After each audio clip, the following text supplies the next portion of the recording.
இந்த ஸ்பெஷல் மெனுவான பச்சைப்பயிறு சீராளம்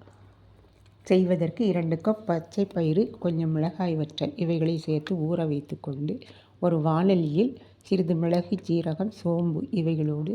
இந்த பருப்பையும் போட்டு கொஞ்சம் உப்பு சேர்த்து நன்றாக அடைமாவு பதத்திற்கு அரைத்து அதை ஒரு பாத்திரத்தில் எண்ணெய் தடவி இந்த மாவை ஊற்றி இட்லி பாத்திரத்தில் வைத்து வேக வைத்து எடுத்துக்கொண்டு சிறு சிறு துண்டுகளாக நறுக்கி கொள்ளவும். வாணலியில் எண்ணெய் விட்டு கடுகு, உளுந்தம்பருப்பு, கடலைப்பருப்பு, கிள்ளிய மிளகாய் வற்றல், கொஞ்சம் இஞ்சி துண்டுகள், கொஞ்சம் பச்சை மிளகாய், ஒரு பெரிய வெங்காயம், ஒரு சிறிய தக்காளி, கருவேப்பிலை, கொத்தமல்லி, வேண்டுமானால் கரம் மசாலா தூள் சேர்த்து நன்றாக வதக்கி இந்த சீராளம் துண்டுகளையும் போட்டு நன்கு கிளறி லேசாக தண்ணீர் தெளித்து கிளறி உப்பு காரம் பார்த்து அதை இறக்கி லேசாக தேங்காய் துருவல், கொஞ்சம் கொத்தமல்லி தழைகள் தூவி பரிமாறவும்.